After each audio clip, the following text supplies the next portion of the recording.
मित्रों नमस्कार। आज बात करते हैं वास्तु दोष के बारे में। वास्तु दोष एक ऐसा दोष है जैसे ग्रह दोष होते हैं, पितृ दोष होते हैं, कालसर्प दोष होता है, वैसे ही वास्तु दोष भी बहुत ही प्रभावित करने वाला होता है। जिसके घर में वास्तु दोष है वो कहीं ना कहीं प्रताड़ित होता है। अब देखना ये होता है कि वास्तु दोष है किस उसमें। वैसे तो घर बनाते समय, नींव रखते समय चारों दिशाओं का भी ध्यान देना होता है। और वास्तु एक पुरुष है, ठीक वैसे ही है जैसे आपके मुंह, आप सो रहे हो और आपके मुंह पे कोई सामान रख दिया जाए सोते हुए तो आप परेशान हो जाते हो, उठ जाते हो हड़बड़ा के।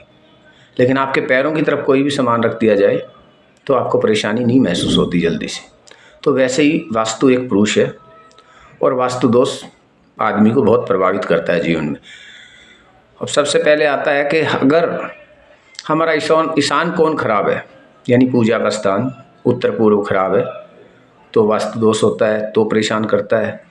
अग्निकोण पश्चिम, पूर्व और दक्षिण जो है वो अगर खराब है तो प्रभावित करता है। अग्निकोण खराब होने से क्या होता है, आपके घर के अंदर शादी विवाह में रुकावट आती है, कलेश रहता है, बरकत नहीं रहती, केस मुकदमों का सामना रहता है। और अगर आपका नृतत्व यानी दक्षिण और पश्चिम खराब है तो बरकत तो होती नहीं है, लेकिन कोई चीज़ स्थायी भी नहीं रहती है।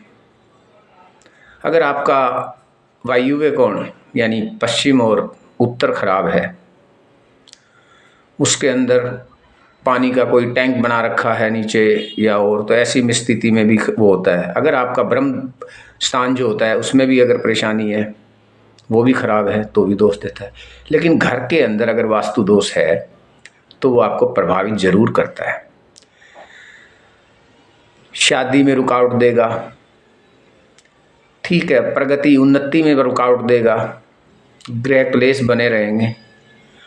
और अगर आपके बेडरूम में वास्तु दोष है, आपने देवी देवताओं की फोटो में लगा रखी है या सूखे फूल वगैरह रखे हैं या दरवाजे के सामने बेड है, तो आपका जो वैवाहिक जीवन है उसके अंदर शांति नहीं हो सकती, उसके अंदर कंट्रोवर्सी, प्रॉब्लम्स चलता रहेगा।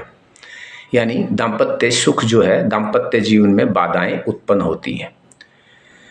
अगर आपके जो सीढ़ियाँ होती हैं, जीना होता है, पैड़ियाँ जिसको बोलते हैं, उसके नीचे अगर लैट्रिन बाथरूम है तो मैं 101% कह सकता हूँ कि आपके घर में कब्ज, बवासीर जैसी बीमारी का सामना जरूर करना पड़ता है, करना पड़ा होगा, आप देख सकते हैं। और अगर आप सीढ़ियों के ऊपर जा रहे हैं और ऊपर पानी का वो रख रखा है, कोई टैंक है, पानी का स्टॉक कर रखा है, तो भी आपको परेशानी का सामना करना पड़ता है। यानी वास्तु दोष बहुत बड़ा दोष है और वास्तु अलग अलग तरीके से प्रभावित करता है।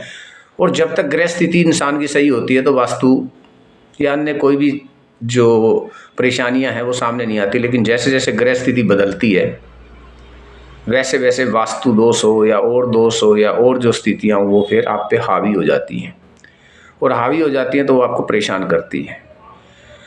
अगर आपके फैक्ट्री है, कुछ और है, उसके अंदर आपने मशीन गलत जगह लगा रखी है तो आपके प्रोडक्शन में प्रॉब्लम होगी। बना प्रोडक्शन जो किया आपका वो स्टॉक पड़ा रहेगा, वो बाहर नहीं जाएगा, ठीक है, और आप कर्ज में डूबते जाएंगे, बरकत नहीं होती। और किचन, रसोई घर आपका अगर उसमें दोष है तो बरकत नहीं होती, अन्नपूर्णा रुष्ट होती है। और ऐसे में आदमी अपने जीवन में उन्नति नहीं कर पाता, प्रगति नहीं पाता। वास्तु में बहुत सारी हैं, लेकिन वास्तु दोष जिनके है, अब वो तो उनको देखना है या दिखाना है कि वास्तु है कहाँ पे, दोष है कहाँ पे। और घर के अंदर अगर घर के कोने बड़े हुए हैं, खराब हैं, तो वो भी परेशान करते हैं। और कहने का मतलब ये है कि वास्तु दोष अगर आपके घर में है, फैक्ट्री में है, दुकान में है, तो आपके कार्य में बाधा देगा ही देगा और आपको परेशानी का सामना करना ही पड़ेगा। वास्तु दोष ऐसा होता है आदमी को, चाहे वैवाहिक जीवन हो, शारीरिक कष्ट हो, मानसिक कष्ट हो, आर्थिक कष्ट हो, उसका सामना करा देता है।